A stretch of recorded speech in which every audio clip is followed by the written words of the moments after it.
Buongiorno in diretta con Focus TG, una tragedia familiare nel Polesine, un'intera famiglia sterminata dal monossido di carbonio. Vediamo subito i particolari nel nostro servizio. È una tragedia silenziosa, quella che ha colpito la comunità di Paviole di Canaro, al confine tra la provincia di Rovigo e il Ferrarese. La scorsa notte un'intera famiglia è stata trovata senza vita nella propria casa. Secondo le prime ricostruzioni, a causare i decessi sarebbero state le esalazioni di monossido di carbonio. Le vittime sono un uomo di 52 anni, la moglie di 47 e la loro figlia di 28. Vivevano da più di 20 anni in Polesine, dopo essersi trasferiti dalla Moldavia. A scoprire il dramma, in via Cesare Battisti, sono stati i soccorritori allertati da alcuni vicini che non avevano loro notizie dal lunedì. Quando i vigili del fuoco e i carabinieri sono entrati nell'abitazione, per i tre non c'era ormai più nulla da fare, morto anche il gatto di casa. I corpi sono stati trovati nei letti, senza segni di violenza. Tutto fa pensare a un'intossicazione accidentale. Le indagini, affidate ai carabinieri, puntano ora a chiarire le cause esatte e il movente del decesso, che potrebbe risalire a 2 giorni prima del ritrovamento. Andiamo in diretta a Padova perché è attesa la sentenza per l'uccisione di Nicoletta Rotaru, accusato dell'omicidio Eric Zorzi. In diretta Marta Zatta.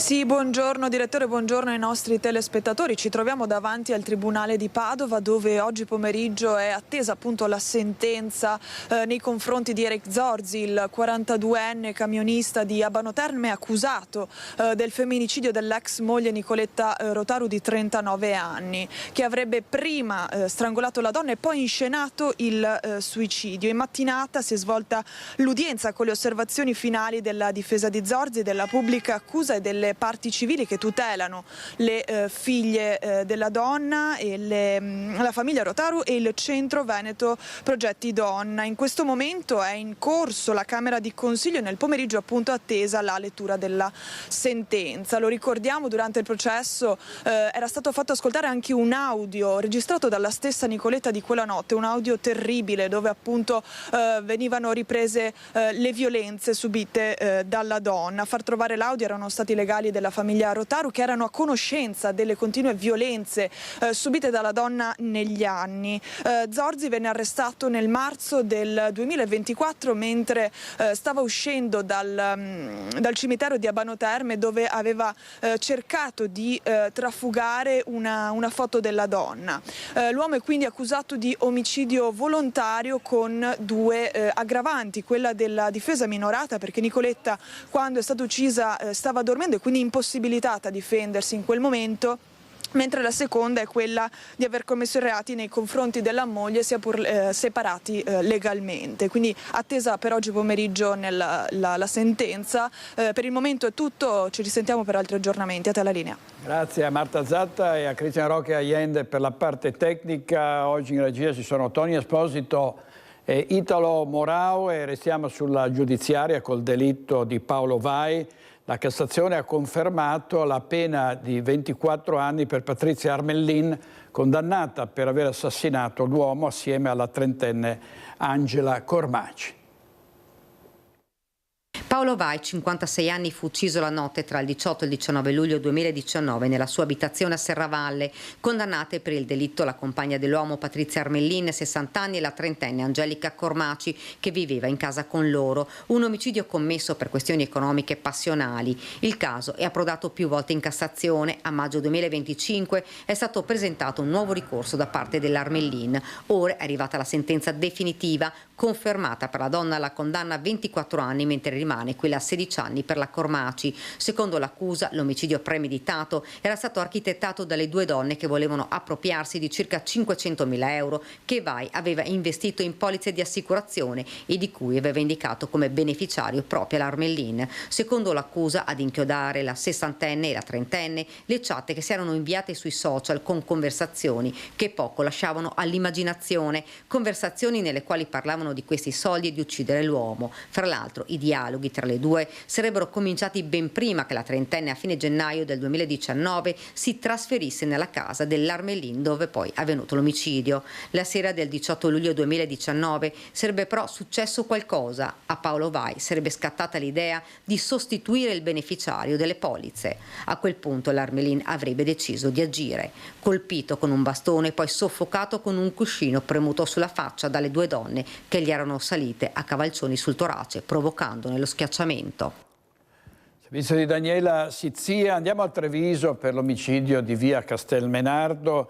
Presso il Tribunale dei Minori la perizia medico-legale sul corpo che era stato colpito nella prima fase dell'aggressione da colpi di bottiglia e da armi da taglio, colpi inferti appunto a questo Francesco Favaretto, che è morto a 22 anni dopo una violenta aggressione.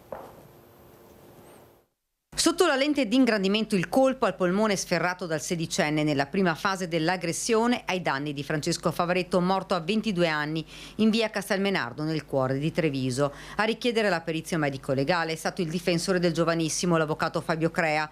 Perizia per verificare se quel fendente avesse potuto causare la morte della vittima. In udienza il legale del tribunale e quello incaricato dalla difesa. Il perito del tribunale ha ritenuto che anche il colpo al polmone sia una concausa della morte del povero Favaretto. Il nostro consulente invece è di una opinione diversa. Si è dibattuto molto dal punto di vista tecnico e scientifico. Credo che alla fine del contraddittorio sia venuta fuori una linea che ponga seri dubbi circa la concausalità della ferita, ma questo lo deciderà ovviamente il giudice il 12 di novembre. 12 novembre dunque sarà pronunciata la sentenza nei confronti del giovane che si trova ancora nel carcere minorile. Il 12 si discute il giudizio abbreviato, perché per il resto degli atti ero soddisfatto dell'acquisizione di tutti gli elementi di indagine. Ritenevo che ci fossero due lacune che il giudice ha condivisibilmente ritenuto che vi fossero e quindi ha ordinato questo supplemento peritale. Rito abbreviato che era condizionato da due perizie, quella psicologica, il minore è stato considerato capace di intendere volere, e appunto quella medico-legale. Il sedicenne potrà beneficiare dello sconto di 1/3 della pena. Un'aggressione che sarebbe scattata in due fasi, la prima, quella a cui ha partecipato il minore, e poi una successiva quando Favaretto si è rialzato da terra ed è stato colpito al collo con un fendente. La vittima è morta una decina di giorni dopo all'ospedale di Treviso. Per questo delitto 2 ragazzi maggiorenni sono finiti in carcere, 4 minorenni accompagnati in strutture di comunità, il sedicenne difeso da Crea nel minorile. Servizio di Daniela Sizzia. Il bullismo è diventato una piaga sociale, bulli e bulle che imperversano nelle scuole ma anche per le strade. C'è in una scuola di Conegliano un bullo che terrorizza, è proprio il caso di dirlo, i compagni di classe, tanto che i genitori delle piccole vittime per protesta lasciano i piccoli a casa e minacciano di portarli in altre scuole. Davanti all'istituto oggi un presidio delle famiglie per dire basta al bullismo e alla violenza. Ci troviamo a Conegliano, dove questa mattina in una scuola elementare è andata in scena una protesta da parte di alcuni genitori, una protesta contro il bullismo, perché già dall'anno scorso, quindi sono mesi e mesi che si verificano in questa scuola episodi di violenza da parte di un bambino nei confronti dei compagni di scuola, violenze verbali ma anche violenze fisiche. Una maestra addirittura ha dovuto ricorrere alle cure dei sanitari dell'ospedale, e anche nei confronti dei compagni di classe con calci, pugni, addirittura insomma gli sputa nel piatto quando mangiano, una situazione che è arrivata al limite. Più volte hanno chiesto gli interventi delle istituzioni e questi genitori ormai sono esasperati. Questa mattina sono arrivati davanti alla scuola con dei cartelli e sono pronti a manifestare ancora qualora non si trovassero delle risposte. Si appellano alle istituzioni, sono andati anche a segnalare la cosa alle forze dell'ordine, ai carabinieri, e sono anche pronti a portare i figli, qualora non trovassero risposte adeguate, portare i figli in altre scuole. Ma sentiamo proprio le parole di alcuni genitori. Parliamo di veramente episodi di violenza in qualche caso anche fisica, ma psicologica, verbale, parliamo di aggressioni verso i nostri bambini e non solo, e di fronte a tutto questo la reazione della scuola e delle istituzioni in qualche modo c'è stata, ma noi non la riteniamo insufficiente, perché ad oggi ogni giorno continuiamo a verificare situazioni non tollerabili. Noi vogliamo segnalare dei comportamenti di livello di linguaggio pornografico, a livello di comportamenti indisciplinati, quindi mancanza di rispetto delle basilari forme di vita comune, esempio vessazioni in mensa negli ambienti comuni, e anche poi all'interno del materiale scolastico dei singoli ragazzi, che si vedono poi privati della propria autonomia.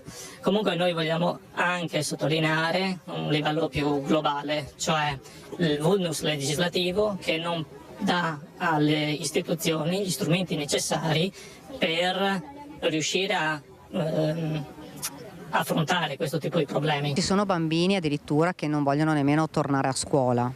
Sì, si sono presentate delle situazioni che si ripetono giornalmente, perché gli eventi sono giornalieri, e accade che i bambini chiedano di non andare a scuola per paura, perché non si sentono sicuri nel contesto scolastico, e questo credo che sia l'elemento più critico, perché quando si presenta un'insicurezza e percepiscono di non essere protetti e difesi da quelli che dovrebbe essere un ambiente, diciamo, di serenità, di tranquillità, di felicità, e molto spesso le reazioni possono essere le più disparate. Alcuni bambini hanno dovuto anche chiedere il supporto medico, il supporto di psicologi, perché questi tipi di situazioni anche con gli strumenti familiari a volte sono difficili da affrontare. È davvero una situazione drammatica. Abbiamo anche sentito in questi giorni il caso di un 14enne in un'altra regione che si è suicidato, un ragazzino splendido che suonava la musica, era innamorato della vita, si è suicidato perché i compagni lo hanno vessato per anni e non ce l'ha fatta più. E secondo i ragazzi trevigiani, il 35% dei ragazzi trevigiani pensa che il bullismo sia uno dei problemi più gravi da risolvere. L'hanno minacciato di consegnargli la giacca, perché ovviamente l'avrebbero picchiato in caso contrario. Che si picchino, ormai è diventata routine, una cosa che fa fighi, se possiamo dire così, ma che non ti porta a niente. Mi tolgono come la voglia di uscire, perché non mi sento appunto sicura. Le voci dei ragazzi davanti alle scuole, alla fermata del bus, in stazione. Aver assistito a essere stati vittima dei bulli è un refrain ed è uno dei timori principali dei ragazzi. Non devono quindi stupire, anche se sconcertano i dati del sondaggio realizzato dalla UIL del Veneto e resi noti in occasione della giornata nazionale contro bullismo e cyberbullismo. 17.000 le persone alle quali è stato chiesto quale fosse il problema che sentivano maggiormente. Il sindacato pensava al lavoro, alla scuola, all'incertezza del futuro. Invece no, per molti, soprattutto ragazzi, la preoccupazione principale è la sicurezza legata ad episodi di bullismo, come ammesso da oltre il 35% dei giovani trevigiani. Numeri da paura. Quando abbiamo parlato con loro, vivono una situazione in loro drammatica. Questo si accentua di più nelle città di Treviso e di Verona. Questi ragazzi ci raccontano che dicono che non riescono a prendere l'autobus e non danno i soldi alle persone, ragazzi che se non pagano la pizzetta le cose gli vengono bullizzati, e bullizzati nella maniera più brutta. Situazioni pesanti quelle raccolte dalla UIL, che sta preparando un evento per affrontare il problema. È preoccupante il fatto che spesso i giovani vittime dei bulli non trovano il coraggio di raccontare in famiglia o a scuola quanto subito. Molti di loro ci hanno raccontato che dicono ai genitori che non gli piace la scuola che fanno e cambiano scuola, ma non è la verità. La verità è che quella scuola gli sarebbe piaciuta, sarebbe stato il loro sogno. Invece, con la scusa del bullismo, col problema del bullismo, dicono che vogliono cambiare scuola. O ragazzi che non escono di casa perché hanno paura che in giro succeda qualcosa. Insomma, sono numeri drammatici. Il servizio di Marta Marangon, ci sono poi anche casi di vandalismo, dei ragazzini, 7 minorenni che sono stati individuati e denunciati, hanno invaso i binari prima a Montebelluna per raccogliere i massi e poi li hanno scagliati contro i monitor della stazione, sono stati denunciati.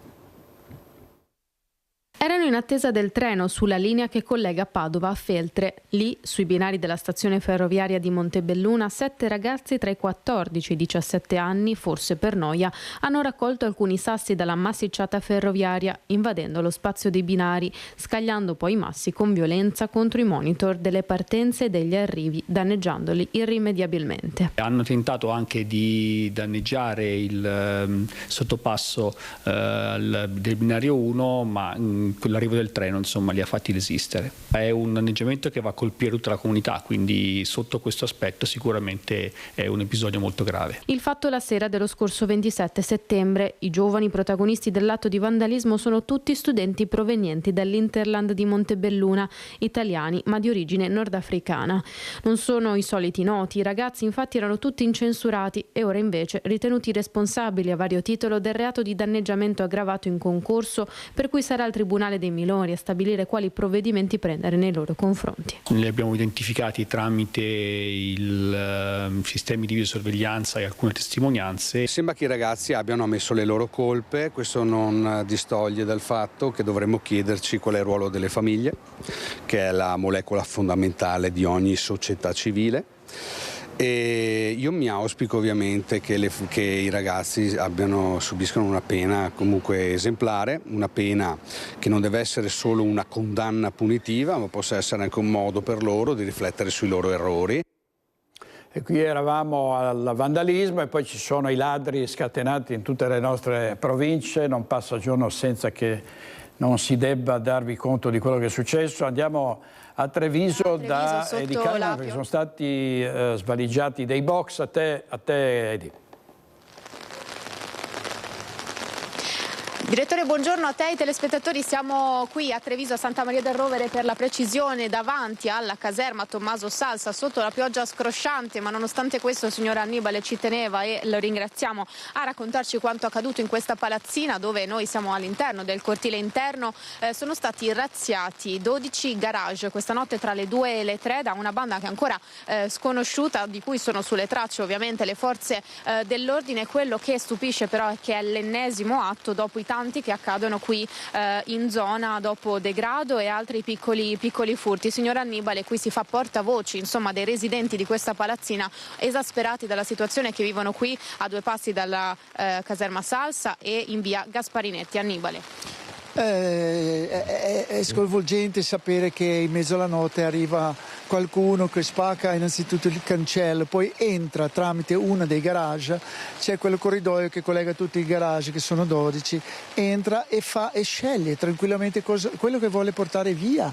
Quella secondo me è causata dalla sensazione di insicurezza nostra e mancanza di punizione dalla loro parte, perché entrano tranquillamente e fanno la scelta. Hanno preso una macchina di lavaggio in alta pressione e poi hanno portato anche una macchina di una signora che ci abita comunque, ci ha causato tanta preoccupazione e un disgusto trovare anche le porte tutte spaccate, aperte, e sono entrati. Comunque questo secondo me è già la conseguenza della mancanza di attenzione da parte della forza dell'ordine e del comune, che non risponde l'email PEC, le lettere di raccomandate, perché avevamo già segnalato questo problema che ricorre tanto. Poi c'è un bar qui all'angolo che attira la gente, che si ubriaca la sera con la musica ad alto volume fino alle 2, alle 3 di sera, non lasciano nessuno dormire, tutti i lavoratori che lavorano qua.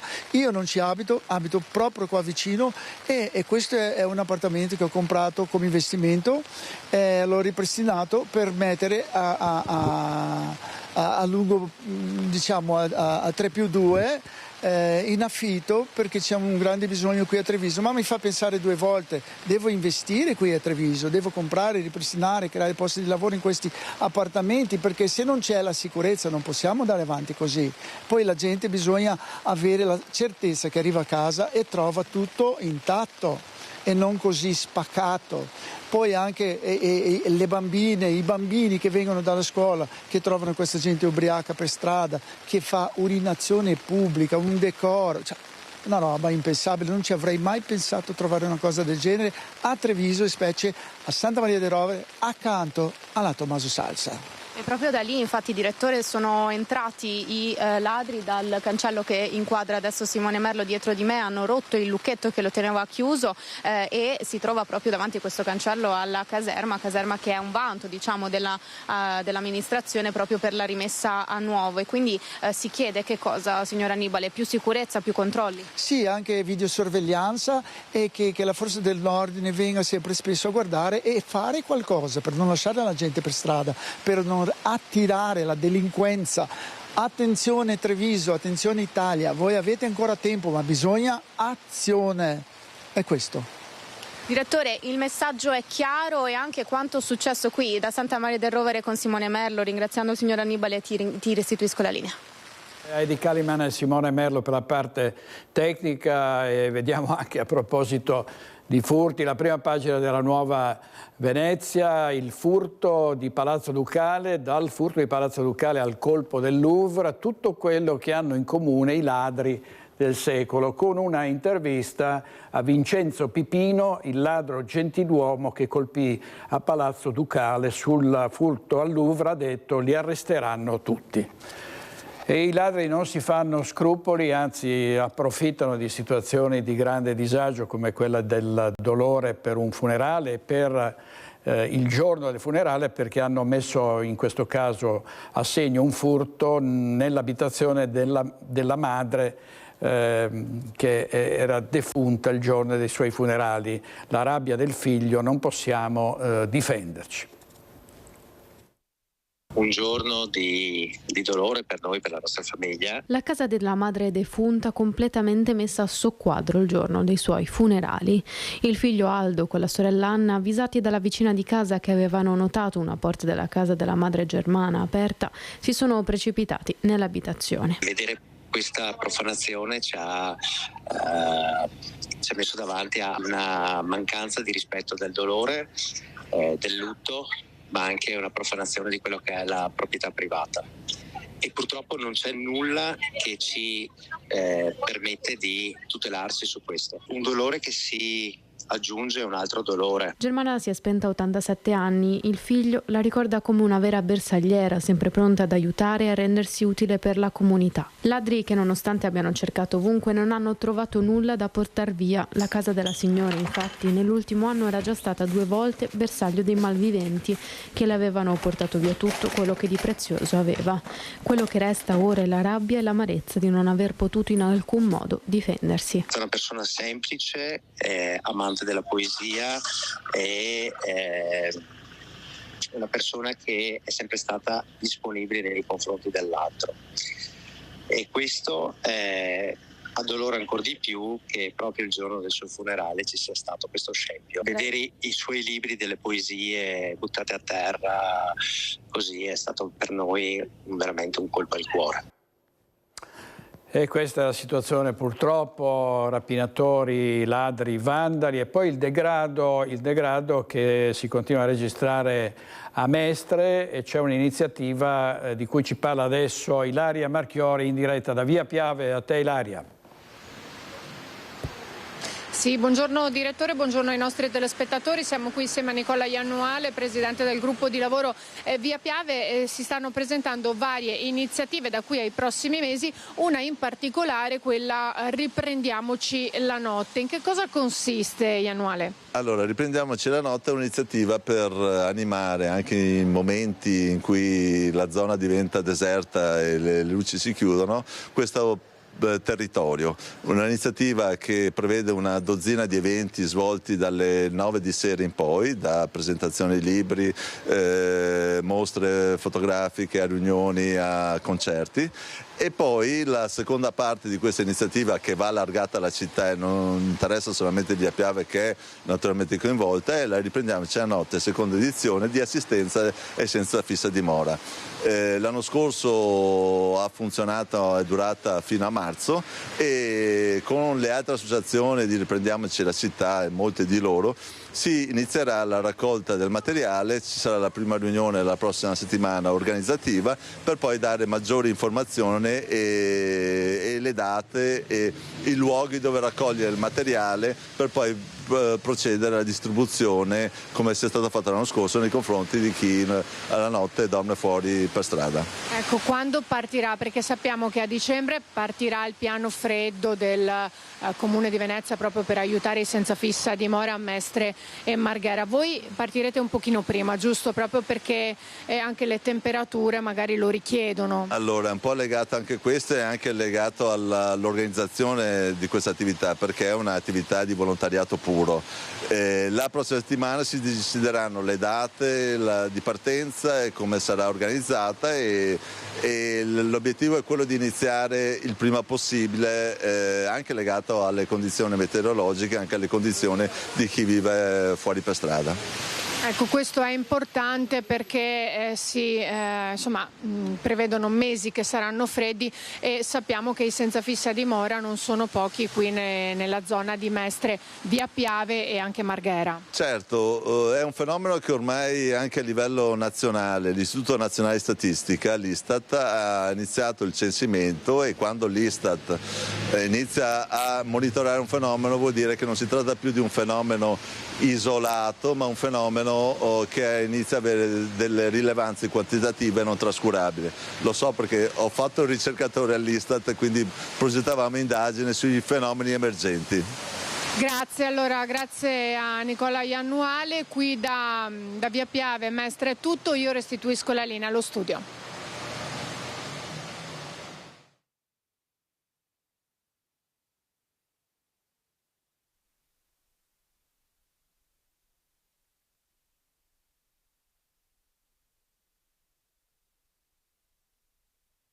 Ci racconta tutto Federico Fusetti con Simone Squarcina.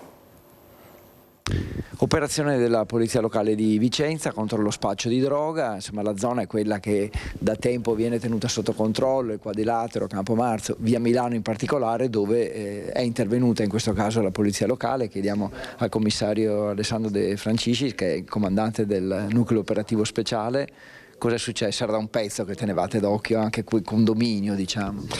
Sì, diciamo che l'attività è nata nel mese di agosto grazie anche ad alcune segnalazioni che ci sono state da parte di alcuni residenti e commercianti della zona, che appunto segnalavano questo via vai e questo raggruppamento di persone di origine nordafricana che creavano alcuni problemi ai commercianti stessi. Quindi è stata portata avanti un'attività, è stata iniziata un'attività minuziosa che ha portato intanto all'individuazione di alcuni acquirenti e al sequestro di alcune dosi di sostanza stupefacente, ma soprattutto ha portato all'individuazione dell'appartamento dove questi soggetti facevano capo, dove alloggiavano e molto probabilmente maneggiavano la sostanza.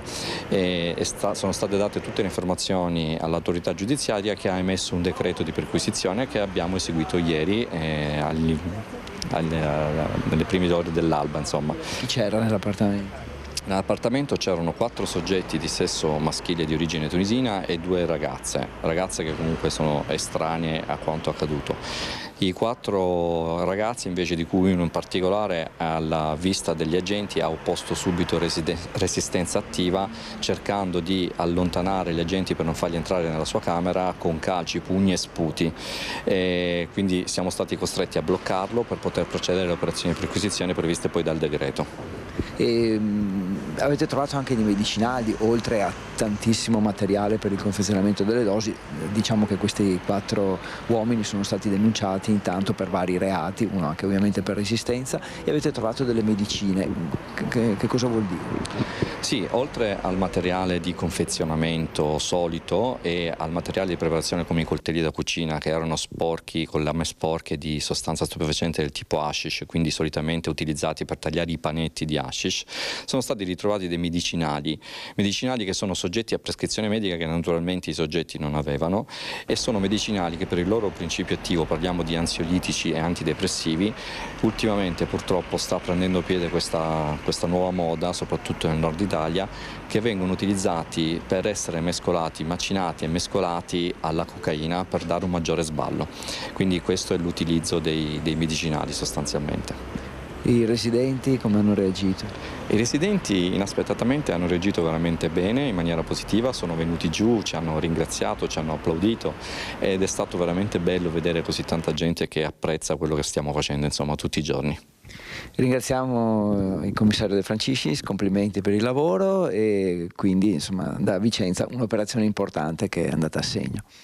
Grazie a Federico Fusetti e Simone Squarcina. E adesso andiamo a Cittadella, dove si tira un sospiro di sollievo dopo il fermo del presunto responsabile delle aggressioni in serie proprio in pochissimi giorni subite da 3 donne.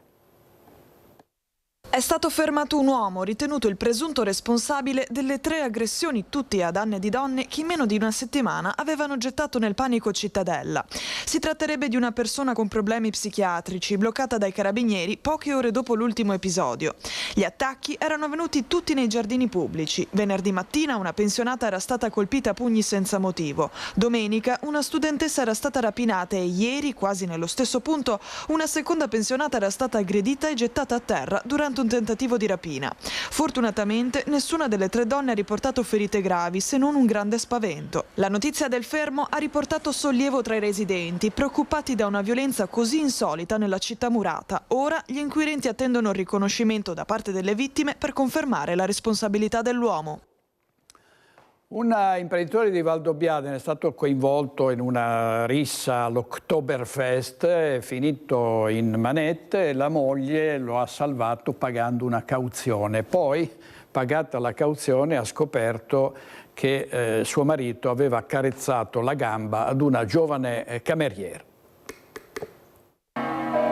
È finito nei guai un piccolo imprenditore di Valdobbiadene, 65enne, che sotto l'effetto della birra ha pensato bene di accarezzare la gamba ad una giovane cameriera tedesca. È accaduto durante l'Oktoberfest a Monaco. L'uomo, che si trovava lì con gli amici, la moglie a casa, non solo ha molestato la giovane, ma le ha pure fatto una foto come ricordo. Sicuro è che non la dimenticherà tanto presto. La polizia tedesca è arrivata alla festa, lo ha fermato ed arrestato mentre continuava a bere birra. Il risultato, oltre al sequestro del cellulare, ha dovuto pagare 3.500 euro per uscire di galera, bonifico che ha dovuto fare la moglie dall'Italia.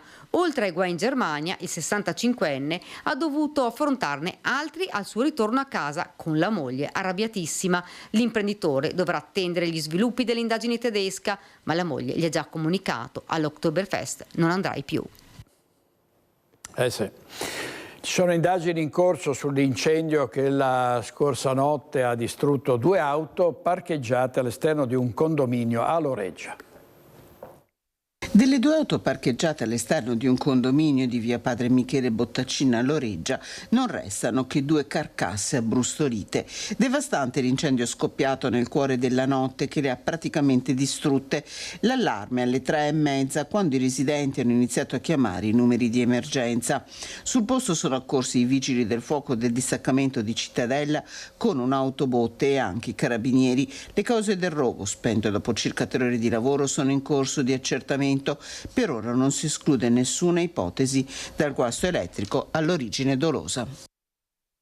Era tornato a spacciare dopo aver scontato una pena di 8 anni per reati legati alla droga il 43enne tunisino arrestato dalla polizia a Padova nel quartiere di Mortise. Non aveva danni in occupazione, ma si era riciclato come spacciatore il tunisino di 43 anni arrestato dalla polizia dopo che aveva venduto una dose di eroina a quello che si è scoperto essere un suo cliente abituale, il blitz nei pressi di un locale di via Madonna della Salute a Mortise.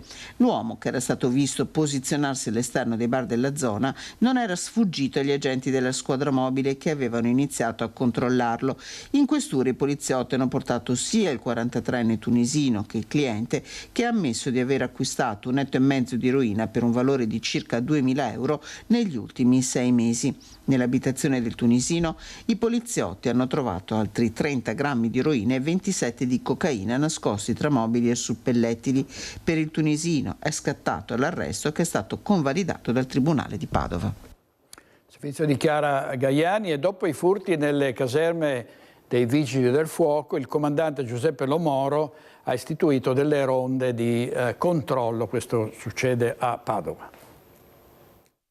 Dopo i furti avvenuti nella caserma dei Vigili del Fuoco di Abano Terme e quella di via San Fidenzio a Padova, dove furono rubate attrezzature fondamentali per il soccorso, il comandante Giuseppe Lo Moro lancia un appello. Le precauzioni, specie nei distaccamenti, sono quelle della videosorveglianza, dei sistemi di allarme e in più stiamo pensando di effettuare in continuo delle ronde interne, però il personale è deputato al soccorso e quindi non sempre le sedi sono presidiate, specie quelle dei distaccamenti, e quindi si chiede una maggiore vigilanza anche al presidio, anche alle forze dell'ordine, e un controllo anche della cittadinanza eventualmente che nota problematiche strane, di segnalarle subito alle forze dell'ordine. Non si tratterebbe di episodi isolati, colpi analoghi sono stati segnalati anche nelle sedi dei Vigili del Fuoco di Mestre e in altre regioni come Toscana ed Emilia-Romagna. È un sentimento che tutti noi Vigili del Fuoco abbiamo, un sentimento di amarezza piena, perché queste attrezzature, come qualcuno l'ha definite, sono attrezzature salvavita, e pensare che qualcuno tolga delle attrezzature salvavita proprio ci amareggia. L'intervento nostro è quello del ripristino, sì, la nostra amministrazione si sta già attivando per il ripristino di queste attrezzature al più presto. Le nostre sedi sono vigilate con dei sistemi di videosorveglianza, ma sono serviti a ben poco, perché purtroppo questi personaggi erano camuffati con passamontagna e anche con dei guanti, quindi al momento non sono, però sono convinto e sono sicuro che le nostre forze dell'ordine a breve li prenderanno.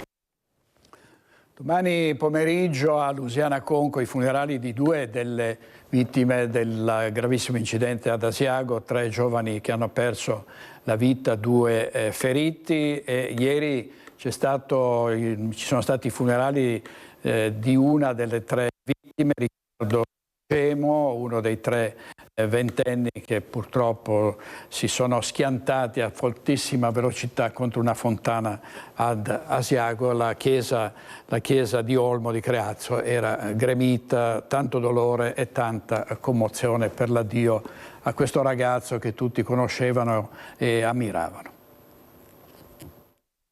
Erano davvero in tanti ad Olmo di Creazzo ad attendere la salma di Riccardo Gemo, una delle 3 giovani vittime deceduta durante il weekend nello spaventoso incidente stradale ad Asiago.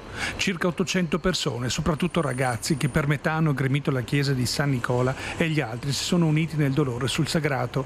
Presenti anche i sindaci di Asiago e Lusiana che hanno accolto i genitori. Insieme ai figli Marta e Nicola, la famiglia ha poi accompagnato la bara all'interno della chiesa tra le note di un violoncello, lo strumento amato da Riccardo, l'altra passione dopo lo sci. Lo ha ricordato Don Guido nell'omelia quando ha voluto tratteggiare il carattere del giovane che a dicembre avrebbe compiuto 20 anni. Riccardo era una persona seria e impegnata allo stesso tempo, ed era una persona bella che amava la vita. Attraverso lo sport e l'arte della musica ha imparato ad essere determinato, disponibile al sacrificio, portando con sé allo stesso tempo una forte sensibilità. Tanta la commozione e gli applausi che hanno spesso interrotto le testimonianze di amici, i compagni di classe della quinta D, i componenti della squadra di sci, le parole struggenti dei fratelli che hanno voluto ricordare il primogenito. Ma penso che lo ricordiamo tutti come una persona buonissima, sempre gentile e che cercava sempre di strapparti un sorriso. Non parlava male mai di nessuno e cercava sempre il buono nelle persone. Fin da piccoli siamo stati 3 fratelli, legati da un filo invisibile, che nonostante le nostre infinite litigate sembrava indistruttibile, e quel legame si è spezzato in un attimo con la tua morte. Nonostante tutto, sento che Riccardo è diventato il mio angelo, il mio protettore. E anche se non è più qui, resterà per sempre nel mio cuore, come una ferita che non smetterà mai di sanguinare. E non sono pronta a vivere in un mondo senza di te. Ti voglio e ti vorrò sempre bene. Ce li racconteremo ancora nei giorni difficili, quando ci mancherai di più, guardando le migliaia di foto e di video che abbiamo tutti insieme, perché sarà proprio allora che sentiremo la tua presenza, ovunque andremo, in ogni cosa che ci farà sorridere. Ti vogliamo bene, Ricky nostro, per sempre parte di noi, come amori i tuoi amici.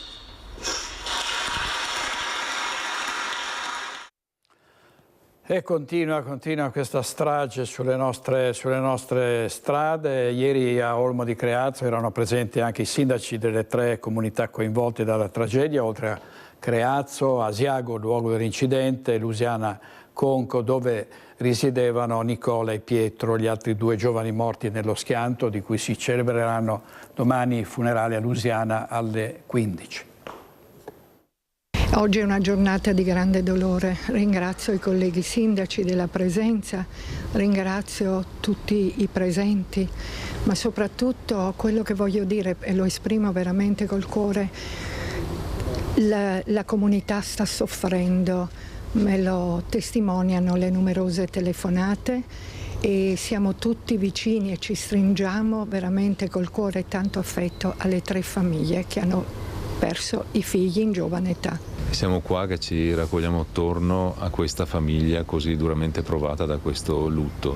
Noi non possiamo far altro che esprimere sentimenti di vicinanza, pensando che questo fatto possa essere anche da monito per i giovani. È presente una grande partecipazione di giovani, questo è un segnale positivo, un segnale che fa riflettere anche su quella che è questa immane tragedia per questa comunità. Anche noi sentivamo il dovere di essere qui presenti oggi a questa cerimonia funebre per dimostrare la nostra vicinanza al ragazzo e alla comunità di Creazzo, quindi era doveroso essere qui e condivido anche quello che ha detto il sindaco di Asiago, ecco, serve per i giovani, insomma, ecco, per riflettere su quello che è successo e sul fatto che sulle strade bisogna essere prudenti. E questo spaventoso incidente sull'altopiano ha suscitato un grande sconcerto per le modalità in cui è avvenuto. Abbiamo interpellato il titolare di una autoscuola che da 60 anni insegna teoria e pratica della guida. La sfortuna ha voluto questo grave incidente da restare senza parole. Anche un esperto di guida come Carlo Binotto non riesce a capacitarsi della tragedia in cui hanno perso la vita Nicola Xausa, Pietro Pisapia e Riccardo Gemo.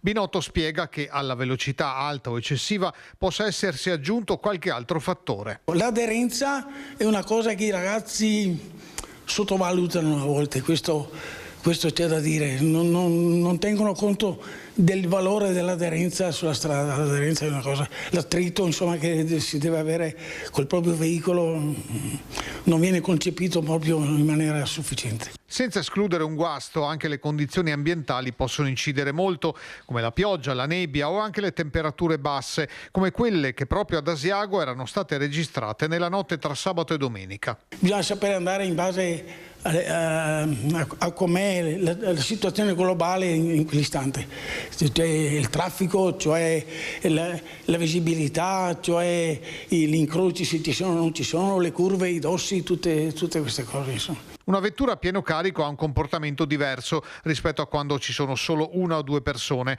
e poi va considerato anche il fattore meccanico. Si sottovaluta le condizioni del veicolo, a volte si crede che tutti i veicoli abbiano le stesse reazioni davanti alle nostre frenate, davanti alle nostre accelerate. Per i giovani neopatentati un fatto del genere può essere un invito ulteriore alla prudenza. Io ho già spiegato qua a scuola, un incidente del genere è assurdo, che tengano presente che sia di monito anche per gli altri, insomma.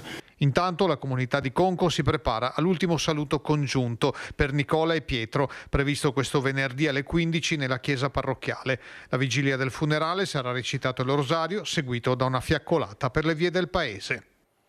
Servizio di Mirko Cavallin della nostra redazione di Bassano del Grappa. Vediamo la prima pagina dell'Arena di Verona, calciatori e violenza sessuale di gruppo, la Cassazione conferma le condanne per 3 atleti. Il bebè bis non vede l'ora di nascere, sala parto in salotto per una coppia di Ronco all'Adige che è stata teleguidata dal SUEM.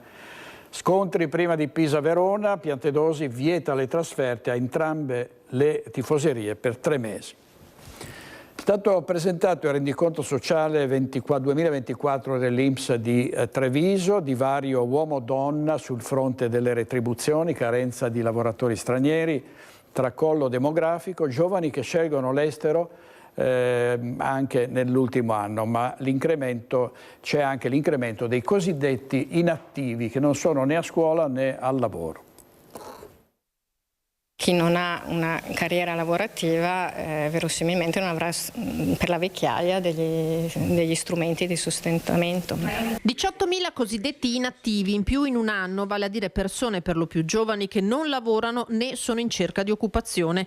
È uno dei dati che spicca nel rendiconto sociale provinciale dell'INPS relativo all'anno scorso, presentato a Palazzo Giacomelli. 350.000 complessivamente gli inattivi nel 2024 nella Marca trevigiana, a fronte dei 332.000 del 2023. In un mercato del lavoro con fame cronica di lavoratori, un vulnus da sanare. Sono risorse su cui investire sia come formazione, perché gli inattivi sono anche i giovani che non si stanno formando, ma anche per colmare quelle esigenze di lavoratori che stanno dimostrando spesso le nostre imprese sul territorio. Bisognerebbe far conoscere ai ragazzi le opportunità di lavoro, cercare di lavorare anche di più con le scuole, anche con le famiglie. Aumentano beneficiari di NASPI e ore di cassa integrazione, ma anche le prestazioni legate all'invalidità civile, dato quest'ultimo fisiologico in una società che invecchia. In generale l'occupazione tiene, il saldo è positivo. La disoccupazione a Treviso è al 2,4% a fronte del 6,5% nazionale. D'altro canto manca, per una serie di ragioni, il materiale umano. Se il crollo demografico è, per la direttrice INPS, il tema dei temi, va anche registrato che nel 2024 sono stati 2.000 giovani e meno giovani che hanno scelto di andarsene all'estero. Anche questo è un tema da analizzare e provare a trovare delle soluzioni per rendere più interessante per i giovani la permanenza nel territorio italiano e comunque nella provincia di Treviso. In primis aumentare i salari più appetibili fuori dai confini nazionali, le donne le più penalizzate, il divario retributivo con gli uomini con dirette conseguenze anche in termini pensionistici è del 30%. Sul fronte immigrati i numeri dicono che gli ingressi non sono sufficienti e la quota di lavoratori extracomunitari non cresce più. Forse c'è un problema di integrazione, cultura, cioè di avvicinare anche questa forza lavoro con degli strumenti di insegnare la lingua, insegnare i costumi, e questo è un lavoro che andrebbe fatto. Andrebbe fatto perché sono numeri necessari. Assolutamente necessari. Tutte tendenze che vanno invertite, pena il tracollo del sistema. E ci troveremo in una società dove dovranno tagliare sulla spesa sociale, perché è inevitabile: o inverti la tendenza dello sviluppo e crei maggiori entrate e dai più lavoro e lavoro più pagato, altrimenti per compensare i costi lo farà qualsiasi governo, che sia di destra che sia a sinistra, andranno a tagliare la spesa sociale. Noi dobbiamo invertire questo. I dati che l'INPS mette a disposizione ci danno tutti gli strumenti per farlo. C'è anche l'intelligenza artificiale che li può lavorare, è però necessario che la politica assuma le decisioni conseguenti e che, ripeto, non mi stancherò mai di dirlo, devono essere soluzioni politiche strutturali e non una tantum o di bonus, perché non portano da nessuna parte. Allora andiamo avanti, quello era Paolino Barbiero, andiamo avanti con la politica. Ogni giorno ci sono notizie. In vista della presentazione delle liste, il termine scade alle 12 di sabato, quindi già da domani verranno presentate alla Corte d'Assise per quanto riguarda i candidati presidenti. I consiglieri regionali devono essere nelle liste nei tribunali delle nostre province. Notizie che fioccano ogni giorno. L'ultima è quella di un passaggio dato ormai per sicuro di Gian Antonio D'Arè dalla Liga Veneta Repubblica a Forza Italia. Lo avrebbe corteggiato a lungo Flavio Tosi da Re non poteva candidarsi con la lista con la Liga Veneta Repubblica perché la Lega lo aveva escluso, ha accettato diciamo, il partito nella coalizione, ma ad esclusione di Gian Antonio da Re, probabilmente per una scelta di Matteo Salvini. E vediamo i candidati presidenti del centrodestra e del centro-sinistra che si sono affrontati sempre con molto fair play con i vertici a un convegno della CISL. Sentiamo. Un marchio che vuole rappresentare uno standard di qualità, ma soprattutto un ente che possa promuovere ovviamente il Made in Veneto qui nel nostro territorio. Lancia il marchio Veneto 100% per difendere le produzioni territoriali Alberto Stefani, nel giorno in cui si ritrova faccia a faccia con l'avversario diretto Giovanni Manildo davanti ai vertici della CISL regionale. Un nuovo vis-à-vis dopo il primo sulla sanità. Qui sul piatto ci sono i temi del lavoro, dell'economia e del sociale, e allora sull'altro fronte il centro-sinistra ribatte con il progetto dell'assessorato alla partecipazione. La regione, che ha il potere di fare determinate decisioni, coinvolge gli attori del terzo settore, associazioni private, associazioni di categoria, sindacati, per insieme proporre delle linee di azione molto concrete. Si guardano insieme quelle che sono le misure concrete per soddisfare questi bisogni. Tra i bisogni dei veneti, quell'autonomia chiesta giusto 8 anni fa con il referendum. Per Manildo il risultato è matematico. 0 nuove competenze, attacca e 0 risorse in più rimaste in Veneto. In questi 8 anni la Lega è stata al governo nazionale per più della metà del tempo e negli ultimi 3 anni ha avuto un ruolo centrale nel governo Meloni con il candidato Alberto Stefani, vice segretario federale di Salvini. Eppure, conclude Manildo, nonostante il potere e gli incarichi, l'autonomia promessa non è arrivata. Lo sguardo nel centrodestra chiaramente volge altrove. Abbiamo continuato il percorso dopo l'approvazione della legge quadro. Nelle prossime settimane c'è la negoziazione sulle prime 4 materie non LEP, poi bisognerà proseguire con le materie LEP, tra queste l'istruzione, che rappresenterebbe per il Veneto una grande rivoluzione soprattutto per quanto riguarda le scuole materne. Frecciate a parte, resta una campagna dove i due principali avversari mostrano più sintonia di quella che si racconta, ma con dei distinguo. Io credo che su alcuni temi, sanità e sociale, le emergenze le conosciamo e le situazioni vanno affrontate anche al di là delle contrapposizioni ideologiche. Ci sono tematiche come queste che non hanno semplicemente una caratterizzazione regionale, ma provengono da programmazioni nazionali di anni, quindi è fondamentale riuscire a trovare delle soluzioni. Penso che il candidato del centrodestra abbia un problema di discontinuità, cioè debba scegliere se voler essere una forma di continuità del governo regionale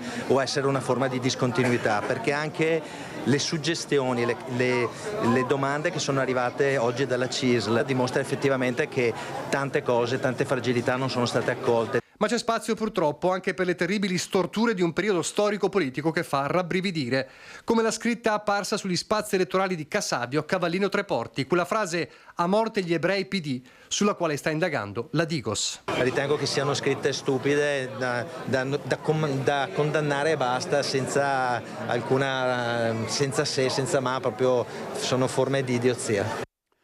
Servizio del nostro caporedattore centrale Nicola Zanetti, ne abbiamo parlato ieri sera, ovviamente abbiamo parlato di regionali e di autonomia, perché pochi hanno ricordato che il 22 ottobre, ieri, erano 8 anni dallo storico referendum del 2017. Sentiamo cosa ha detto uno degli ospiti, Leopoldo Bottero, candidato alle prossime elezioni con i Popolari per il Veneto. Bene, perché nessuno dice se vado su io tolgo la sanità, tolgo i soldi alla scuola, abbasso le pensioni, alzo le tasse, no? Tutti dicono cose positive, però non dicono da dove li prenderebbero. Siccome l'Italia spende più di quello che prende, è chiaro che se andiamo a mettere più soldi su un capitolo dobbiamo dire qual è quello dal quale andiamo a toglierli, primo. Secondo, invece per quanto riguarda il Veneto, se applicassimo i principi dell'autonomia avremo le risorse per fare più cose. Su quello che ha detto i due che abbiamo preceduto, scusatemi, ma c'è una logica che dice che i fatti sono concludenti. Ora la Lega alla fine è riuscita ad avere l'autonomia per Roma, punto. Per noi ha fatto quella legge di Calderoli che è fa scopa con il Procellum, no? Perché è lo stesso che l'ha fatta, che all'articolo 8 dice che se avanziamo soldi su un tema dobbiamo renderli a Roma, quindi non ci va bene. La sinistra, io sono un ragazzo di sinistra per certi versi, ha raccolto le firme per affossare anche questa legge, adesso tutti sono d'accordo per l'autonomia e da un certo punto di vista mi fa piacere perché è evidente che tutti hanno capito che è una cosa importante, no? Però la storia è quella lì. Noi stiamo cercando di fare un movimento alla CDU, cioè un movimento che stia a favore del Veneto, perché io mi aspetto adesso che i parlamentari veneti, quando si presenta la legge su Roma, votino contro fino a che non viene approvata quella del Veneto. Devono votare contro e far cadere il governo, perché questo governo per noi non ha fatto niente. Allora così Leopoldo Bottero ieri sera a Focus, adesso torniamo a parlarvi di altri fatti. Indovinate di cosa si tratta? Di furti questa volta a Cassola. Andiamo da Monica Smiderle. L'ondata di furti che ha interessato nei giorni scorsi Bassano del Grappa e quartiere centrale di Angarano, ma anche quartiere 25 aprile e villaggio Europa si sta allargando. È di queste ore infatti la notizia di furti messi a segno anche a Cassola. Con noi c'è il sindaco Gianantonio Stangerlin. Allora sindaco, si segnalano furti in via Andolfato ma anche in via Marini. Che cosa sta succedendo? Che notizie ha? Io ho appreso di queste situazioni dai social, perché leggo anch'io e ho visto. Magari sarebbe opportuno che queste comunicazioni fossero fatte non soltanto sui social, ma auspico che vengano fatte anche alle autorità, alle forze dell'ordine, proprio perché se ci sono da fare delle indagini anche attraverso videosorveglianza o quant'altro è opportuno segnalarlo. Poi come comune sappiamo che questo è il periodo più critico perché ci si avvicina al Natale e in questo periodo effettivamente anche poi con il cambio dell'ora c'è un inizio, no, dell'imbrunire molto più vicino e quindi questo ci porta come ogni anno ad implementare il servizio da parte della polizia locale che andrà ad estendersi anche nelle ore notturne e quindi questo da dicembre sarà un servizio in più, con tutto il resto che stiamo cercando di mettere in gioco attraverso il famoso controllo di vicinato. Su questo faremo un'assemblea a breve, abbiamo atteso le elezioni dei quartieri e faremo appunto con i rappresentanti dei singoli quartieri eletti una assemblea per capire quali possono essere i soggetti o le associazioni che si rendano disponibili a fare questo servizio in collaborazione con le forze dell'ordine.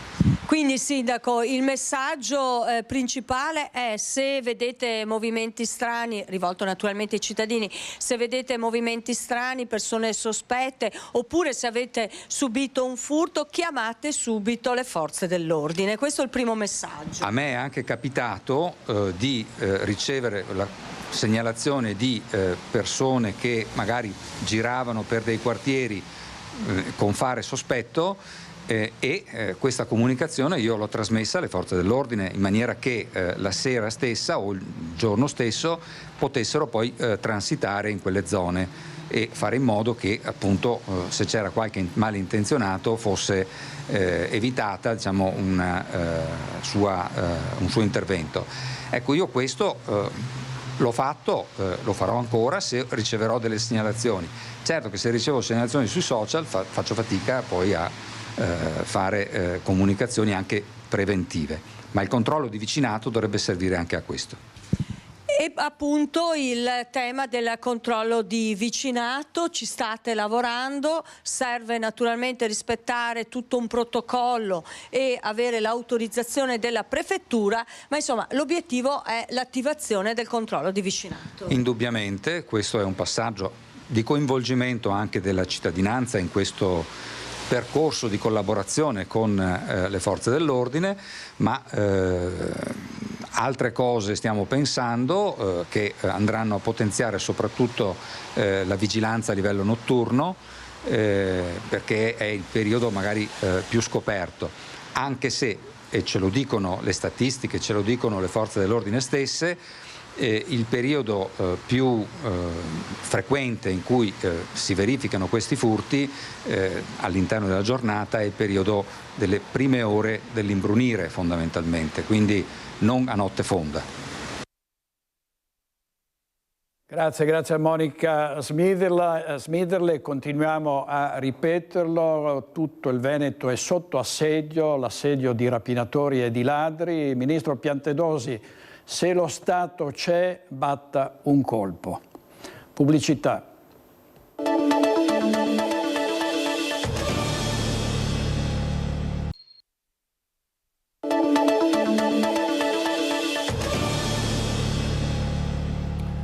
Di nuovo in diretta con Focus TG. Quante volte parliamo anche noi di gialli, anche nel nord-est, di cold case, parliamo di nuove tecniche per cercare di individuare i colpevoli con i RIS di Parma, le nuove indagini. Ci si dimentica però quello che è il valore della grafologia forense e ne parliamo con Sara Cardella, buongiorno dottoressa, che da 20 anni si occupa di grafologia forense e insegna grafologia anche in molte città ed è tra l'altro si è occupata di casi importantissimi come quello della scomparsa di Emanuela Orlandi, come dell'omicidio di Giulia Cecchettin, quindi con grafologia degli scritti di Filippo Turetta, il caso Caivano, la scomparsa di Isabella Noventa. Ecco, dottoressa, partiamo dal valore della grafologia. Ecco, qual è, diciamo, come siamo messi noi come Paese? Allora, quando parliamo di grafologia in ambito forense, parliamo di criminalistica. La criminalistica è una scienza dell'identificazione, è quella scienza che ti permette di dire sì o no rispetto ad una cosa. Le due scienze più antiche dell'identificazione sono appunto la grafologia e la dattiloscopia, quindi quella che ha a che fare con le impronte digitali. In tribunale noi lavoriamo su dei quesiti per cui ci chiedono se per esempio un documento è autentico o meno, se una firma è stata apposta da una persona o no, o se un testamento è autografo, cioè scritto di pugno dal testatore. Nell'ambito criminalistico io ho iniziato lavorando per gli scomparsi, ho fatto consulente per trasmissioni che si occupano degli scomparsi, chi l'ha visto, e poi via via mi sono occupata di tutta una serie di casi di cronaca nera.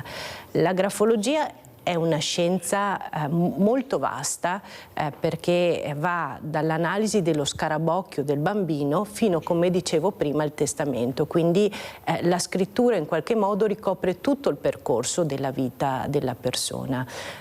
Prima lei menzionava Caivano. Io intervengo se non ero, 2014, quando succede quel caso drammatico di Fortuna Loffredo, che era Fortuna solo di nome, e che è questa bambina di 6 anni che viene gettata dalla finestra del palazzo in cui abitava.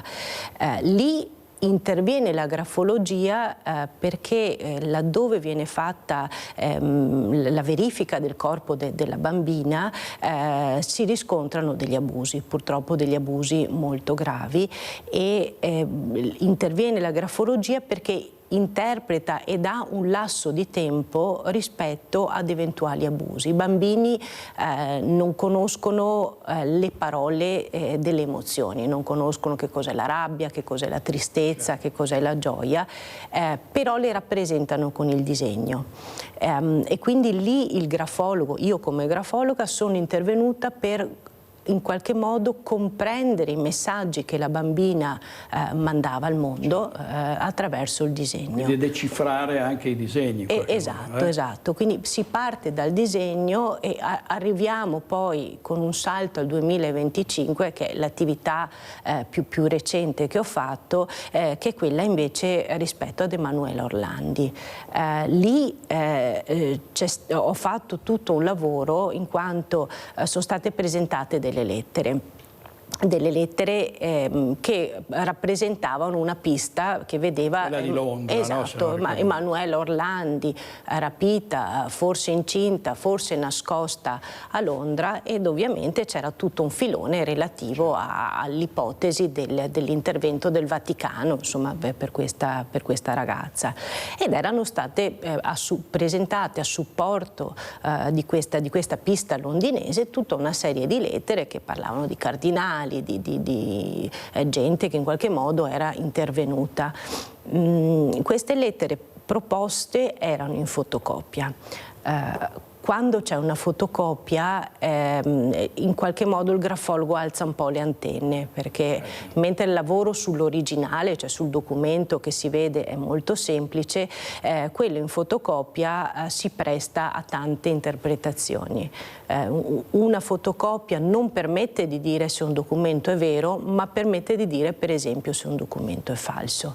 Quindi è una grossa responsabilità. È una grossa responsabilità, io me la son presa volentieri, ecco, perché quando si lavora soprattutto per i tribunali, io dico sempre è una responsabilità ma è anche un grande onore, e ci vuole un po' di coraggio.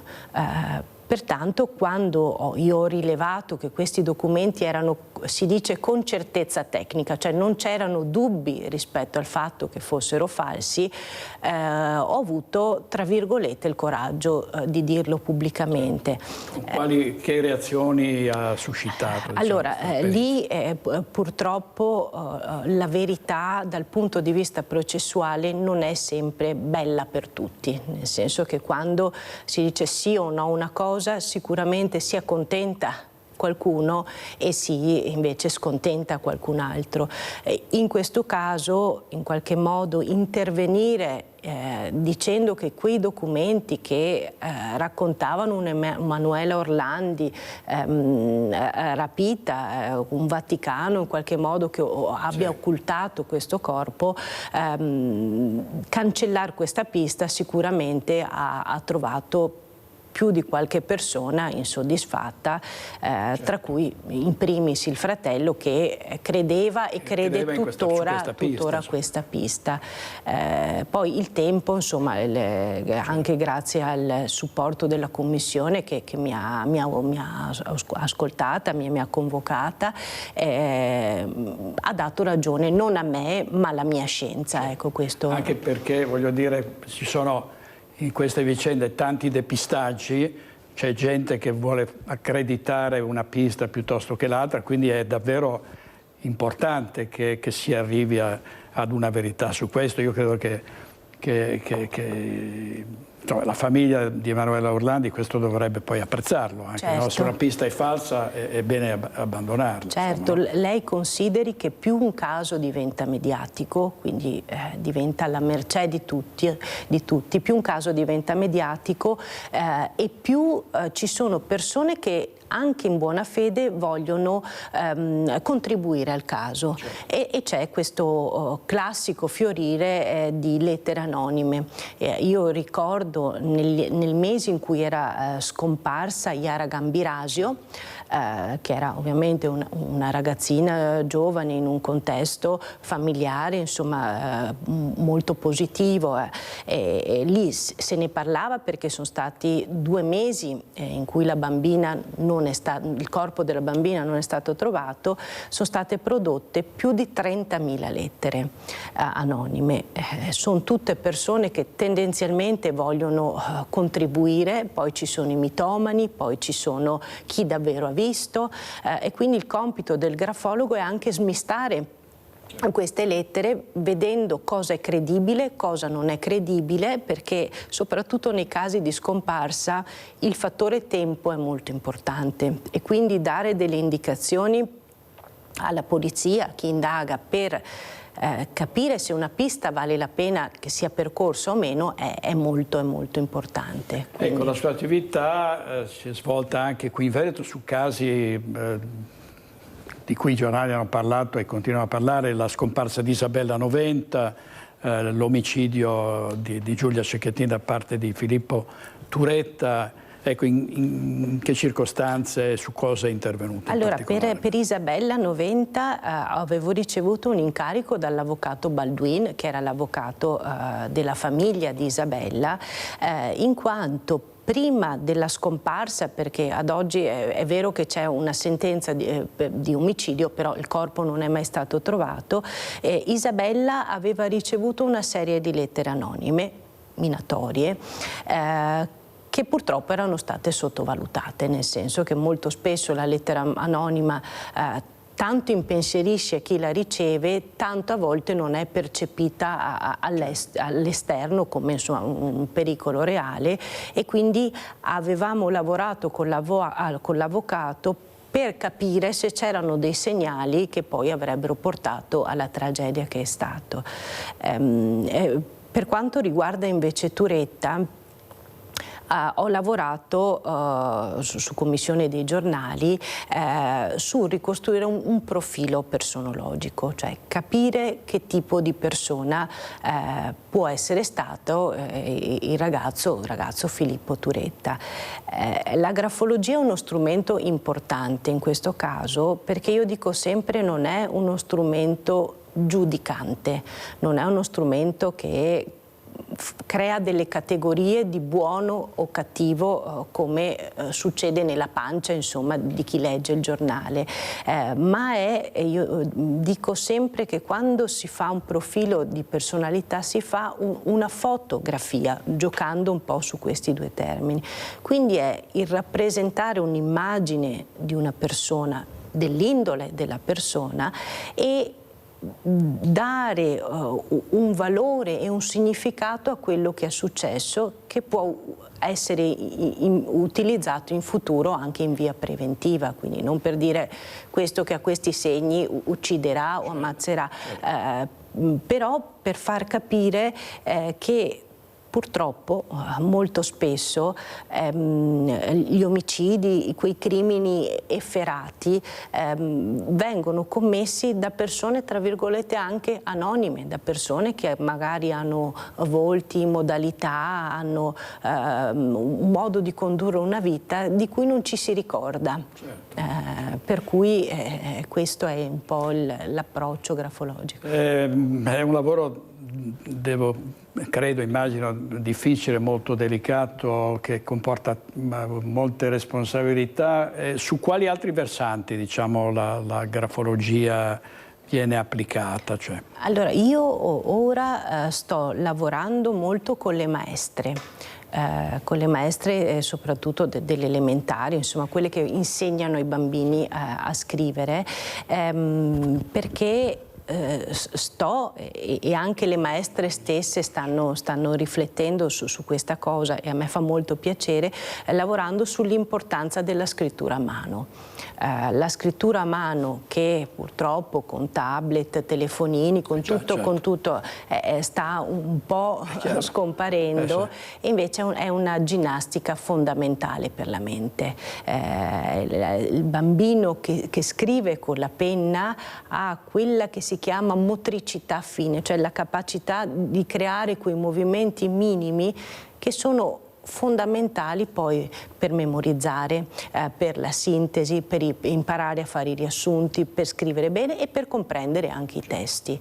Per cui ora diciamo la mia, tra virgolette, lotta insomma è quella di far capire a tutti quanto sia importante l'utilizzo della penna, che adesso vedo lei con grande piacere in mano. Non posso fare a meno di scrivere, anche quando scrivo articoli non ce la faccio, insomma, lo faccio a penna perché mi trovo meglio. È fondamentale, sa perché? Perché lei si riconosce, laddove scrive al computer e vede dopo 3 mesi quella scrittura può essere di chiunque.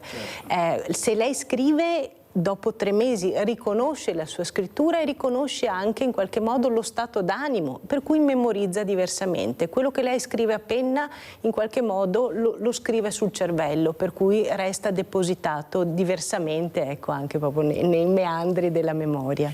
Molto interessante, dottoressa Cardella, grazie davvero per essere stata con noi, magari la consulteremo perché non facciamo altro che parlare di gialli, di crimini, di femminicidi, purtroppo di tutto e di più, e quindi grazie molte. Grazie a lei. A presto, andiamo in pubblicità, poi avremo una campionessa di arti marziali. A tra poco, state con noi.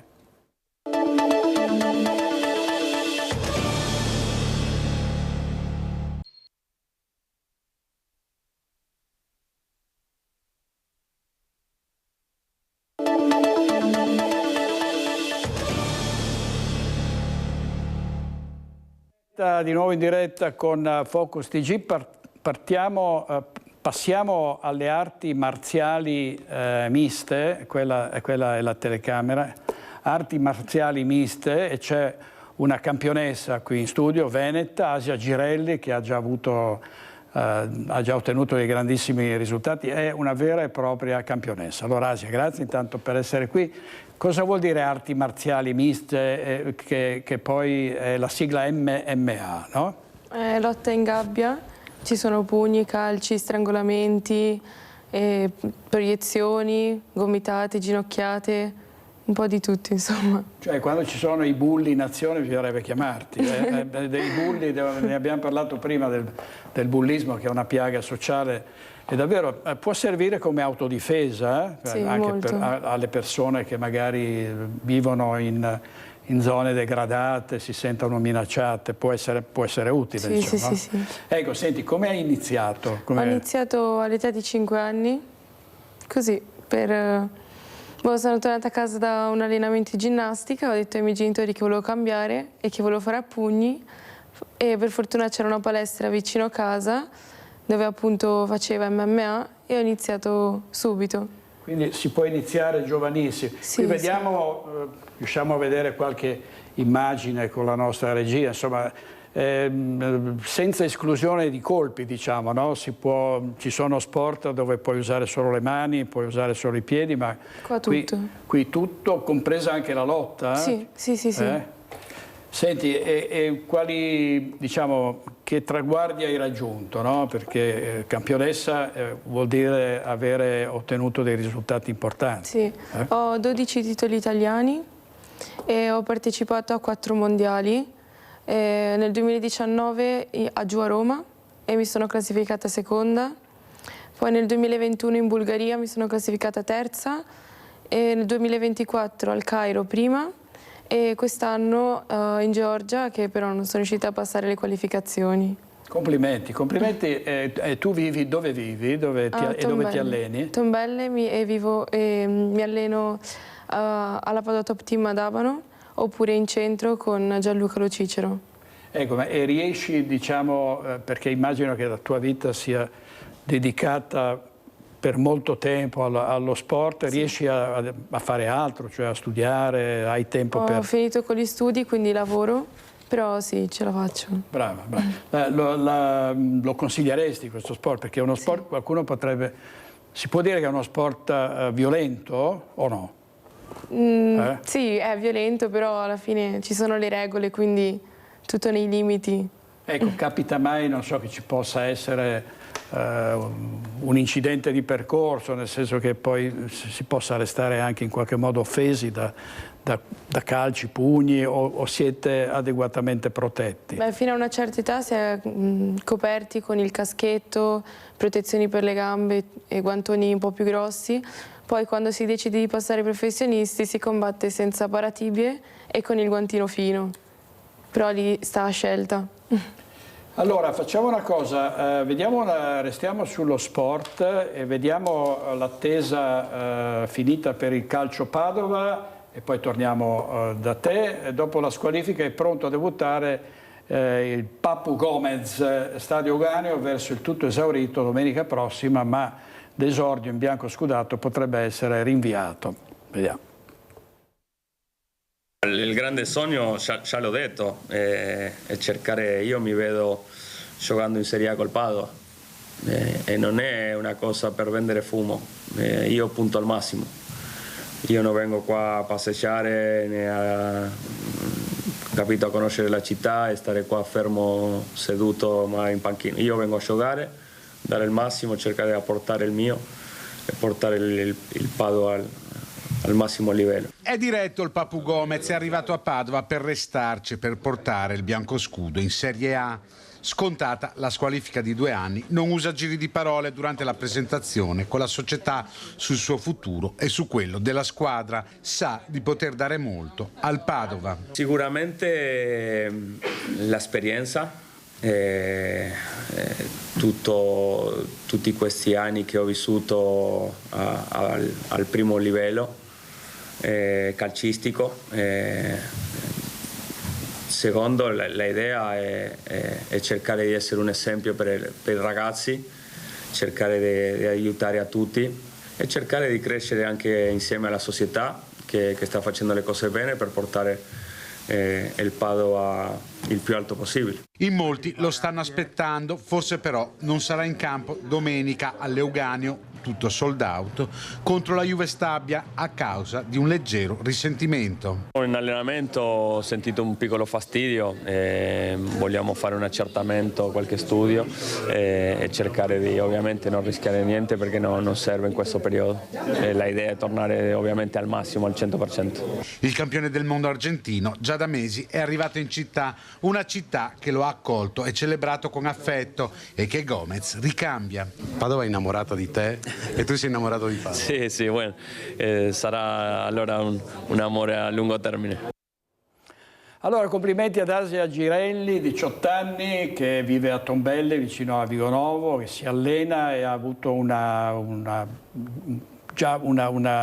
passato internazionale, perché hai già bruciato le tappe, hai solo 18 anni, hai viaggiato in mezzo mondo. Prossime gare, cosa prevedi? Non ne ho in programma per ora. Non ce ne sono in programma, però insomma poi ti vedremo nuovamente combattere, quindi complimenti, tanti auguri. I tuoi genitori sono contenti? Sì, molto contenti, sì. Bene. Grazie, buon futuro, insomma, soprattutto su questa disciplina arti marziali miste, MMA. Gli ospiti di stasera a Focus: Alessio Albertini, Paolo Bonafè, Paolo Borchia, Laura Burato, Valentina Dalla Corta, Alberto Gottardo e Niccolò Rocco. È tutto, grazie, buona giornata, arrivederci.